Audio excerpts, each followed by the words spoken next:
Oi pessoal, boa tarde. Vamos agora dar início para a nossa aula sobre estudos de caso. Essa aula é somente a parte 1, tá? Porque tem mais partes aí, tem mais 2 partes que eu vou ensinar para vocês. Bom, vamos lá.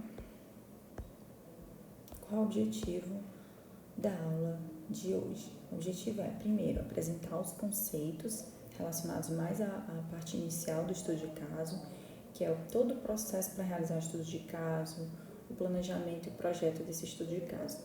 E exemplificar esses conceitos através de um estudo real, certo? De uma dissertação de mestrado que realizou um estudo de caso numa empresa. Bom, primeira coisa, definição de estudo de caso. O que é um estudo de caso? Um estudo de caso é um método, certo? Que investiga um fenômeno contemporâneo dentro do seu contexto real, especialmente quando as fronteiras e o contexto do fenômeno não são bem definidas. Então, veja, eu destaquei aqui contexto real, que é essa uma das principais coisas que diferencia o estudo de caso dos outros estudos empíricos. É porque a gente investiga algo dentro de um ambiente real de trabalho, certo? Então, no nosso caso, né, da engenharia de software, é dentro de um projeto de software, certo? Que está acontecendo na realidade. Então, normalmente você faz estudo de caso quando esse controle de um experimento, por exemplo, não é possível, tá?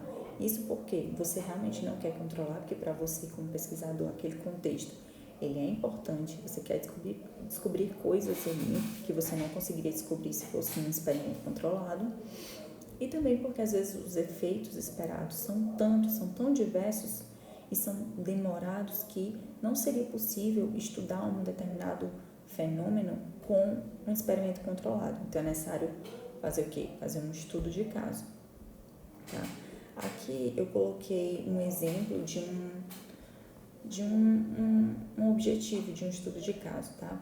Seria observar a aplicação de reuniões de inspeção de código dentro de um contexto industrial, né, usando 2 diferentes metodologias de inspeção durante o ciclo de vida de 2 projetos em andamento. Então, esse exemplozinho aí, esse objetivo, mostra pra gente o que é um estudo de caso, né? A observação, tá? Dentro desse contexto da disciplina de engenharia de software. Então, a observação de algo da engenharia de software, nesse caso aí, são as reuniões de inspeção, certo? E dentro de um contexto real, que nesse caso foi durante o ciclo de vida de 2 projetos em andamento. Bom, essa é a definição. Como exemplo, ao longo aqui da aula, eu vou usar uma dissertação de mestrado, certo?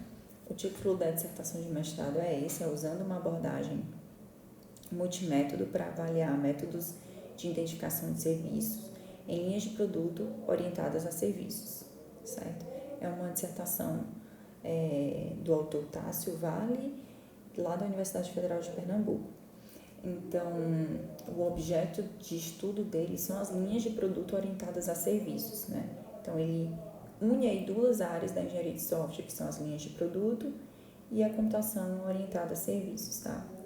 E dentro dessa temática, né, existem aí os métodos de identificação de serviços, que é justamente para identificar quais serviços serão, então, reutilizados ao longo da linha de produto.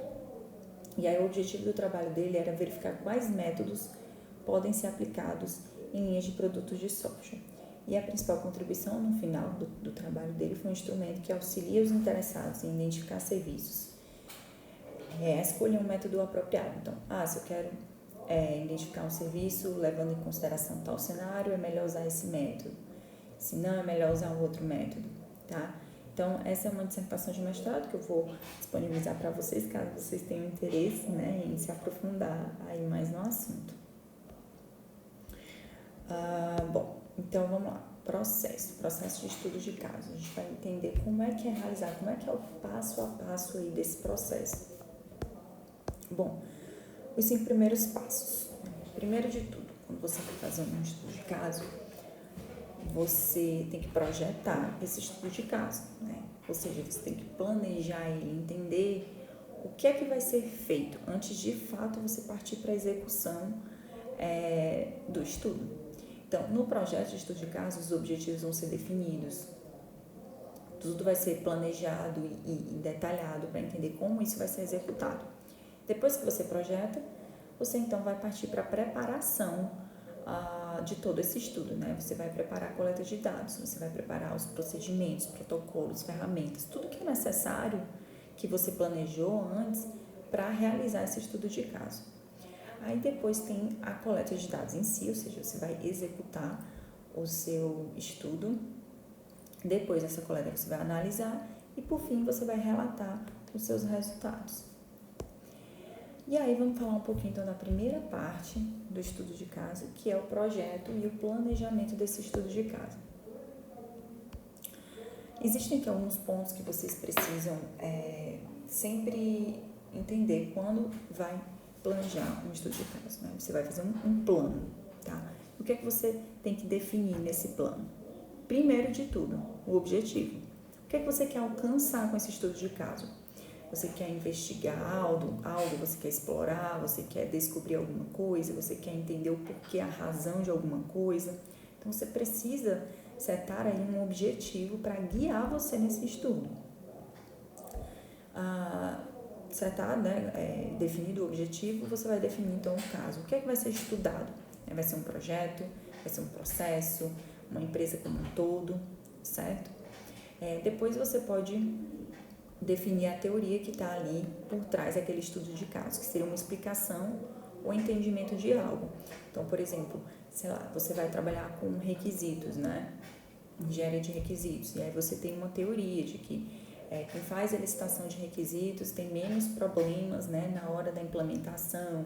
Então, uma teoria, uma explicação de algo que vai guiar aí o estudo de vocês. Nem sempre é preciso ter essa teoria bem definida, tá? Quando vai projetar um estudo de caso, pode ser que você não tenha, que na verdade o seu estudo seja mais para derivar teorias ao invés de definir ou usar uma teoria existente.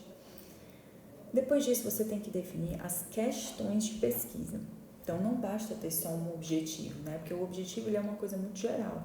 Você precisa ter também as questões de pesquisa, que vai direcionar melhor os seus objetivos. É como se fossem objetivos mais específicos, né? O que é que você quer saber exatamente? Aí é que entram as questões de pesquisa. E aí depois você tem que definir os métodos, como você vai coletar esses dados, tá?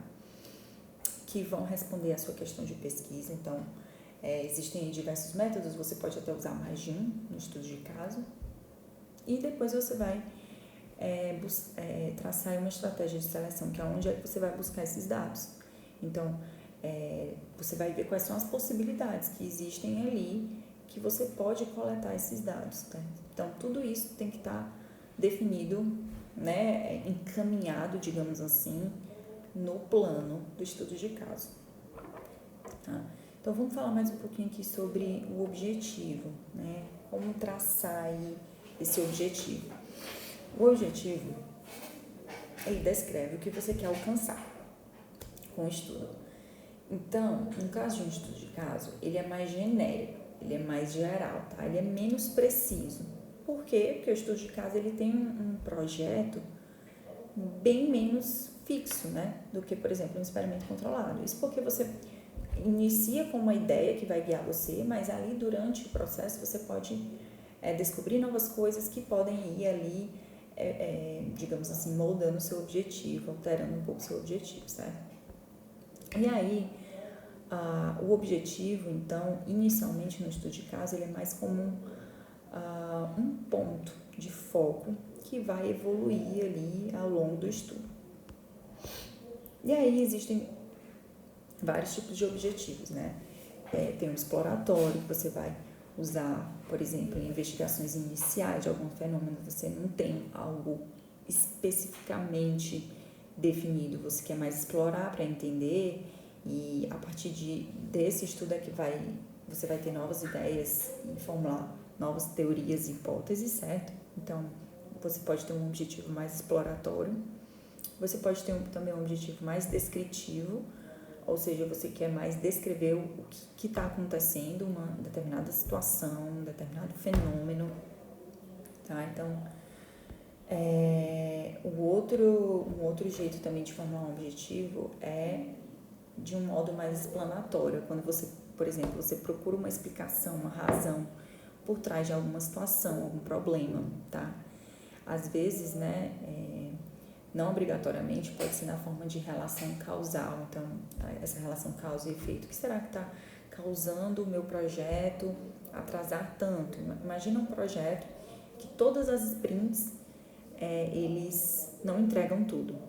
Então, ele quer entender qual é a razão por trás disso. Então, eu posso fazer um estudo de caso para investigar qual é a razão por trás disso, né, desse projeto em específico.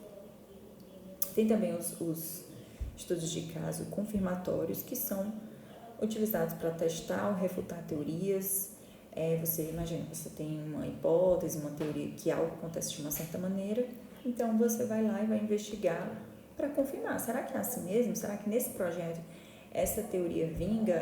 Eu posso refutar ela ou não, certo? E também pode ser, no caso, né, de um objetivo mais confirmatório, usado na escolha entre teorias concorrentes. Você pode ter vários métodos, técnicas, e você quer confirmar aí o que é melhor, qual melhor é para usar num determinado projeto. Aqui eu vou apresentar para vocês o objetivo do nosso estudo exemplo, do exemplo que a gente vai usar. Então, o objetivo dele era investigar a precisão dos modelos de decisão em termos de recomendação para os métodos mais adequados. Então, assim, existem aí modelos de decisão que vão decidir qual é o método mais adequado. E aí ele quer investigar essa precisão desses modelos, tá? Então, alguns métodos classificados através do modelo de decisão, eles vão ser selecionados e o seu desempenho será avaliado em um contexto real. Então, veja, nessa dissertação aí, que eu estou usando como exemplo, ele usa esse modelo, ele quer avaliar esse modelo de decisão. E ele vai fazer isso através de um estudo de caso, certo? Então, o que é que ele vai fazer? Ele vai usar esse modelo de decisão para ver quais são os métodos classificados e vai ver se esses métodos classificados, ele vai avaliar esses métodos classificados em um contexto real, para ver se realmente ele está sendo relevante, se realmente está sendo o melhor método selecionado, certo? Bom, depois do objetivo você também tem que descrever o caso, né? O caso é o que vai ser estudado, tá? Então, por exemplo, eu tenho um caso, eu posso ter um projeto de desenvolvimento, eu posso ter um processo, eu posso ter uma empresa como um todo, tá? E aí, você precisa observar que existem aí 2 exemplos de casos, né, que podem ser um estudo de caso holístico e um estudo de caso embarcado. Então, vamos lá, o que é um estudo de caso holístico? É quando o caso que você estuda é a sua própria unidade de análise.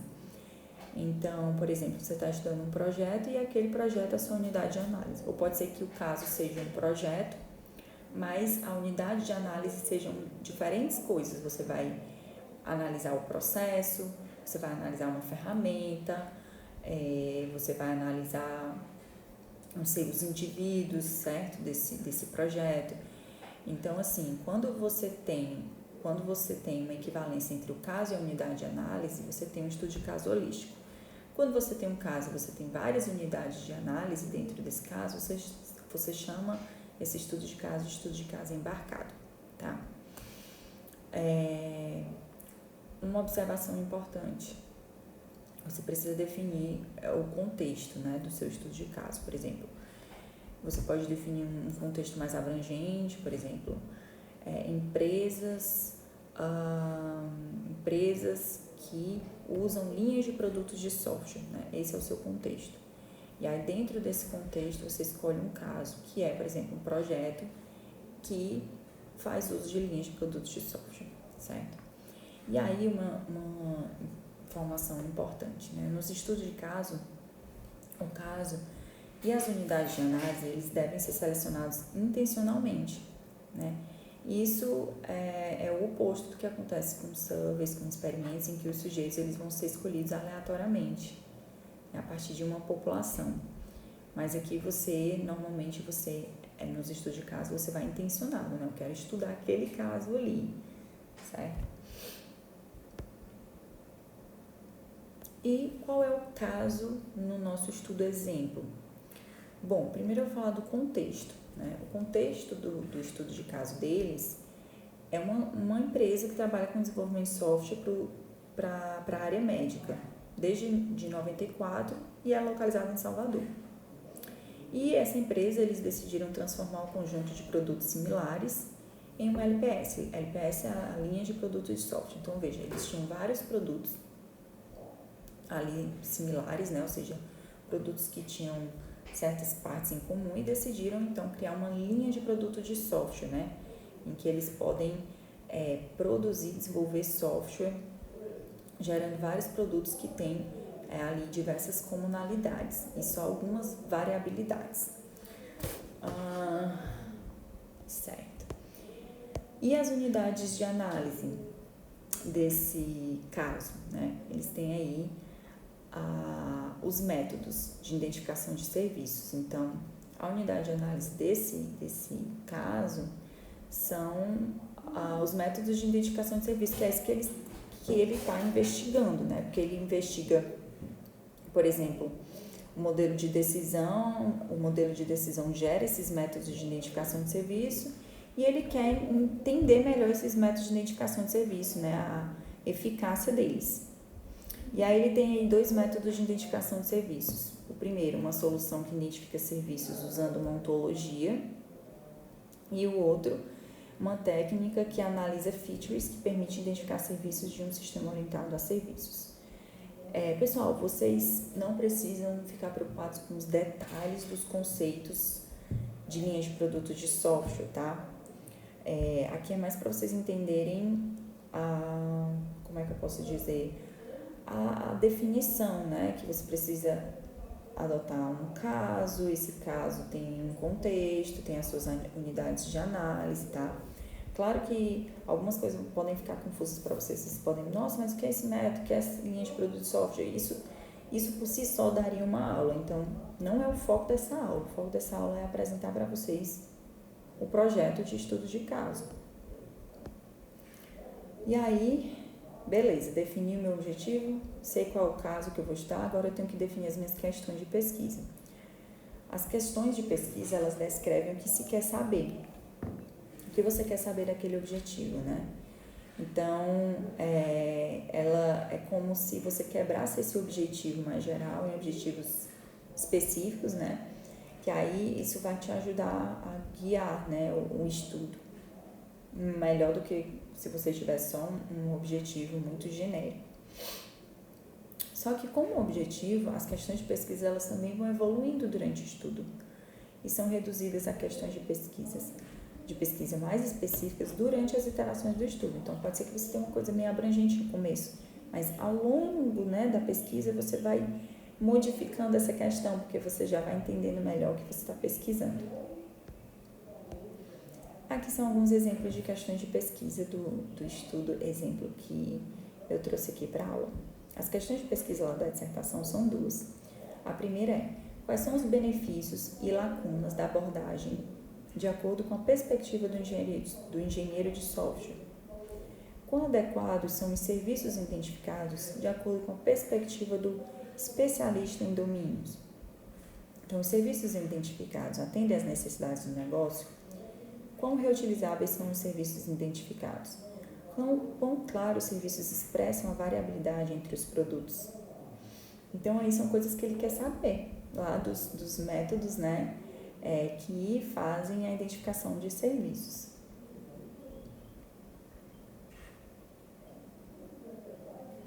E aí, beleza, depois que definiu o objetivo, o caso, que você definiu as questões de pesquisa, você vai definir, então, os métodos de coleta de dados, ou seja, como você vai coletar esses dados. As principais decisões sobre os métodos de coleta de dados você define no momento da elaboração do estudo de caso, mais claro, as decisões mais detalhadas, você pode ir decidindo depois, né? Por exemplo, na preparação da coleta de dados, tá? Então, existem aí 3 categorias de métodos de coleta de dados. Tem a categoria que é mais direta, ou seja, você entra mais em contato, entra em contato diretamente com os sujeitos, tá? Como, por exemplo, as entrevistas, questionários.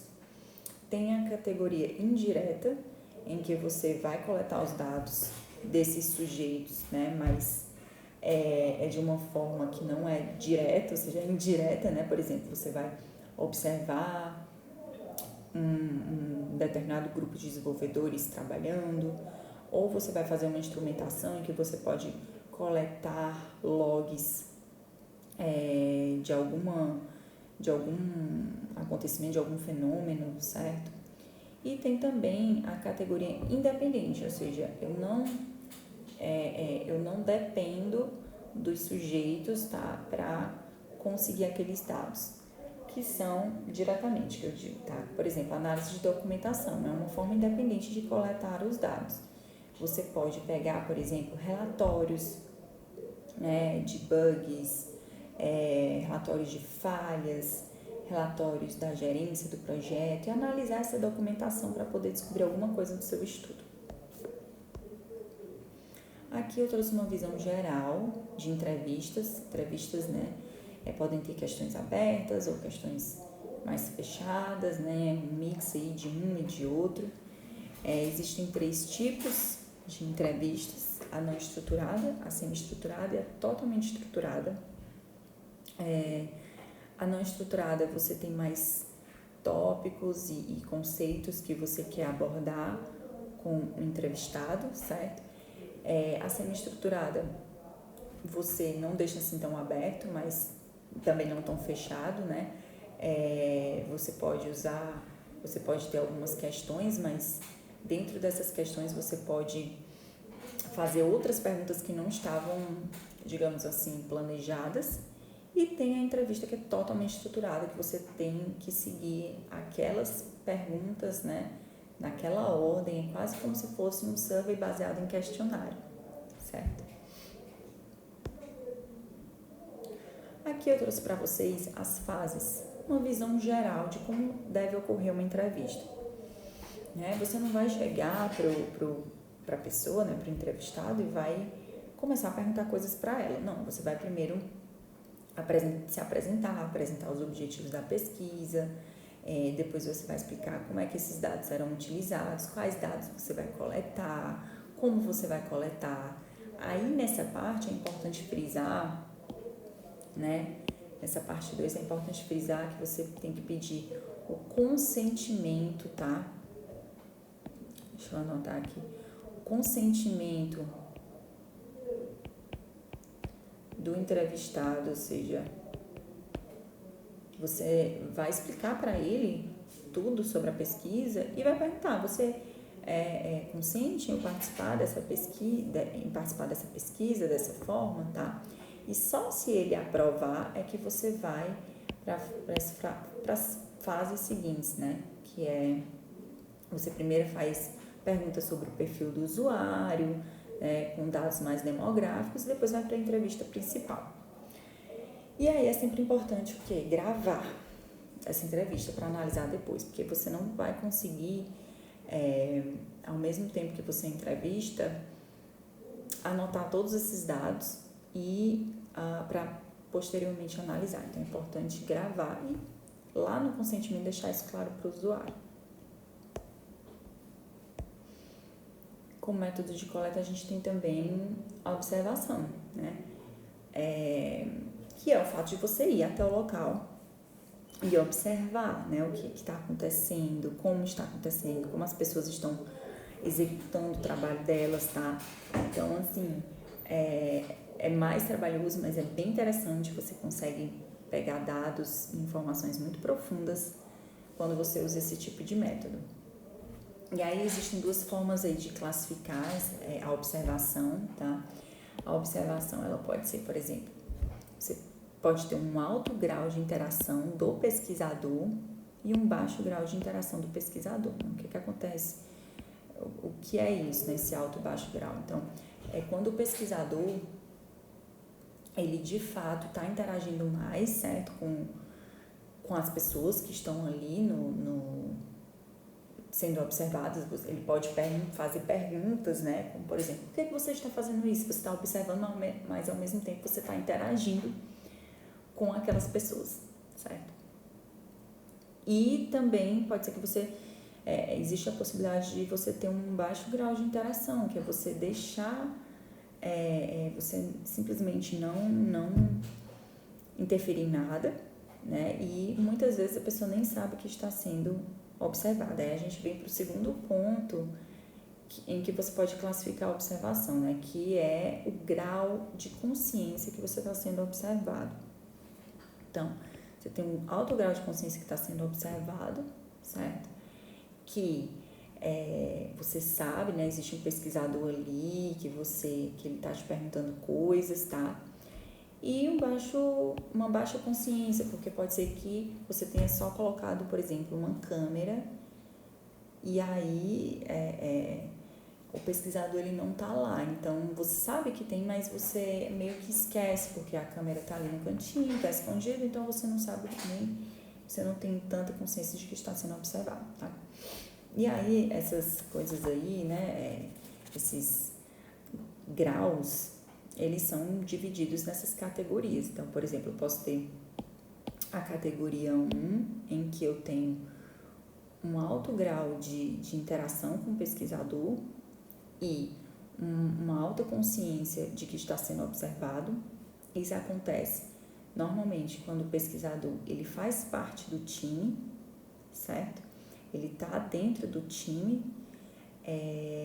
porém, ele ainda ocupa um papel de pesquisador, certo? Porque ele está ali também, né, interagindo e tudo. Ele faz parte do time. E eu tenho aí a categoria 2, em que eu tenho um alto grau de interação do pesquisador, mas eu tenho uma baixa consciência de estar sendo observado, porque o pesquisador ele faz parte do time, porém ele trabalha junto com o time. Então as pessoas que estão ali não conseguem mais ver aquela pessoa como o pesquisador à parte, certo? Ela faz parte do time e eu não tenho nem consciência tanta, né, de que eu estou sendo observado por ele, tá?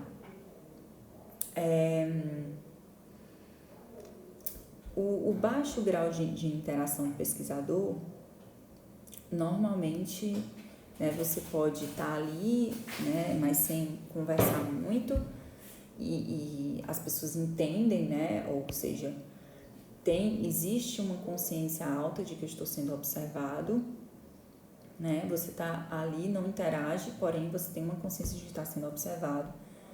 E na categoria 4, você tanto não interage com o pesquisador, né, muito baixo a interação, quanto você tem uma baixa consciência de que está sendo observado, que são pesquisas em que você coloca a câmerazinha ali e nada acontece, né, você meio que esquece que aquela câmera está ali e vida que segue você tem uma baixa consciência, certo?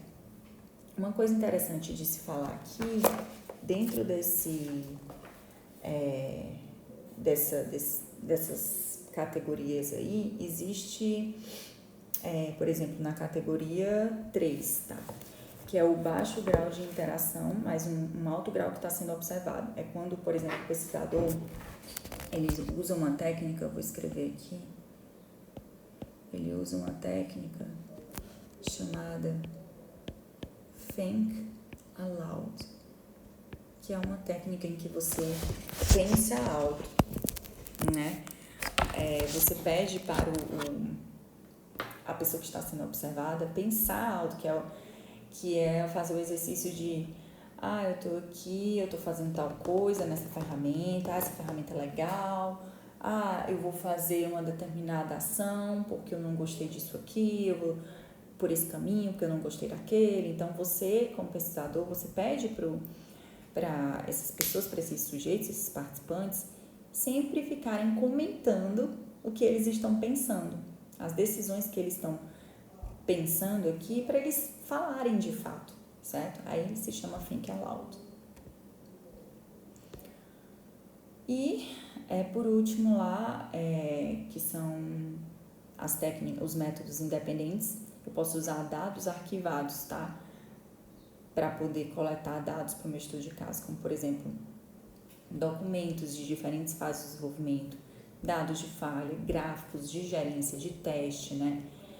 Todos esses dados, documentos que são gerados, né? Artefatos que são gerados ao longo do ciclo de vida ali, do processo de desenvolvimento, você pode usar ele para estudar, para entender algum fenômeno, tá? É importante que esses dados eles não tenham sido criados com a intenção de prover dados para estudos de caso, tá? Eles foram criados naturalmente, ou seja, no ambiente real deles.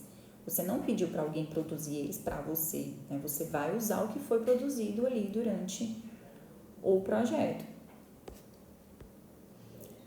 Os estudos de caso também usam métricas, né? Vocês já tiveram aí aulas sobre métricas, que a gente também chama, né, de medidas, tá? Você também pode coletar dados quantitativos, né? Como, por exemplo, tempo de desenvolvimento, tempo que levou para testar, número de bugs encontrados, número de defeitos, número de requisitos, número de histórias de usuário implementadas. Tudo isso são medidas que você pode usar para tentar entender alguma coisa dentro de um fenômeno, né, ali do contexto real.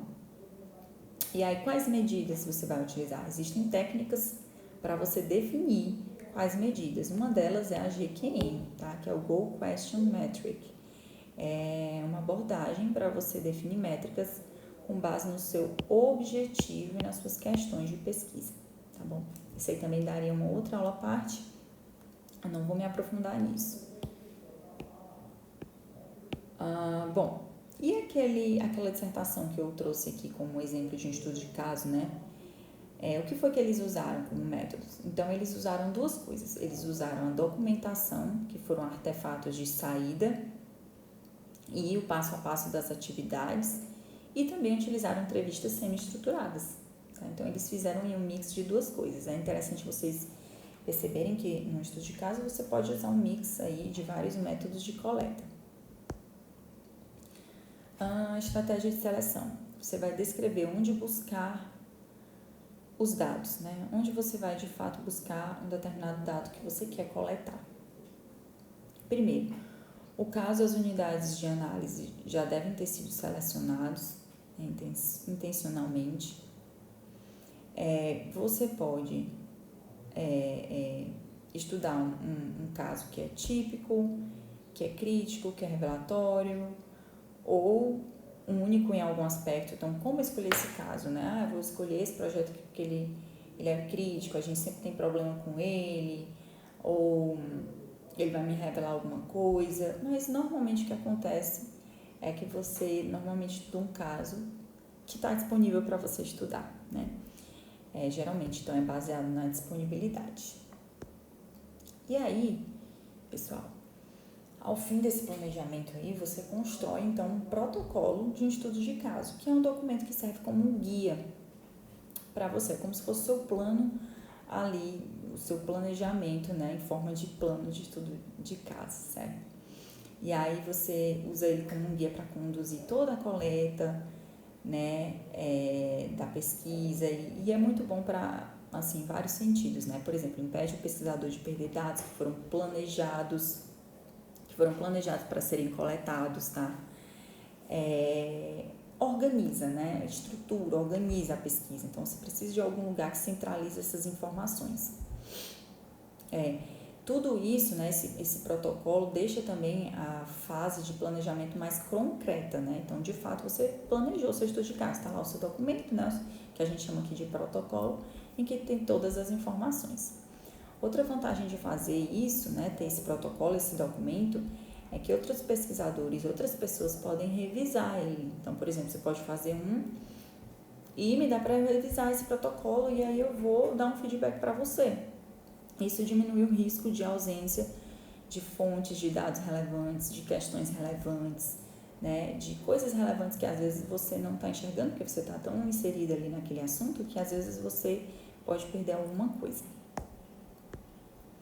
E, por fim, o protocolo, né, que é como se fosse a saída ali do planejamento do estudo de caso, ele pode servir como um registro, um diário, onde toda a coleta e análise de dados é registrada juntamente com as decisões que vão acontecendo ao longo da pesquisa, tá? É interessante você usar ele também como esse histórico aí do que vai acontecendo, tá bom? Aqui, pessoal, é o que tem dentro de um protocolo de estudo de caso. É um documento, né, como qualquer outro, como por exemplo um plano de projeto, né, que vocês já devem ter visto aí na cadeira de engenharia de software. Aqui é uma sugestão, tá, de protocolo. Ele tem algumas seções, como por exemplo o background, onde você vai falar das pesquisas anteriores, né, das questões de pesquisa. Você pode até colocar o objetivo de pesquisa. Depois você vai falar de todo o projeto de estudo de caso, ou seja, qual é o caso, como é o design, o que é que você gerou, quais são as proposições, as teorias que você gerou a partir das questões de pesquisa, seleção, quais são os critérios que você vai usar para selecionar o caso, quais são os procedimentos, os papéis, por exemplo. Se tem várias pessoas participando desse estudo de caso, quais são os papéis dessas pessoas, né? Pelo que elas estão responsáveis, a coleta de dados, quais são os dados, como você vai coletar esses dados, como você vai armazenar esses dados. A parte de análise, você vai, por exemplo, dizer como você vai analisar esses dados, como você vai interpretar, como você vai linkar os dados que você coletou com as questões de pesquisa para poder responder o seu objetivo final, né? Você pode ter também um plano de ameaças à validade, a gente vai ter uma aula só sobre isso. As limitações do estudo, né? Nem todo estudo é perfeito, os estudos vão ter as suas limitações, então você pode deixar definido isso. Como você vai reportar, qual vai ser a sua audiência, o público-alvo. O cronograma, tá, desse estudo, né, estimativas de tempos, meses, tá, e outros apêndices, enfim. Isso aqui é só um exemplo de como pode ser, então, o fechamento de um planejamento para se realizar um estudo de caso, certo? E aí, como exercício, fica para vocês aí definirem como é que vocês classificariam, né, como vocês classificariam o tipo de estudo de caso do exemplo apresentado. Eu vou colocar o arquivo, tá, a dissertação do estudante lá no nosso Classroom, que assim vocês podem dar uma olhada melhor. E como vocês classificariam o tipo de caso no exemplo apresentado. Então, como vocês classificariam o tipo de estudo de caso e como vocês classificariam o caso, seja holístico, embarcado, tá? Então, é isso. Obrigada e até a próxima aula. Anotem suas dúvidas, que na próxima aula a gente tira aí todas as dúvidas.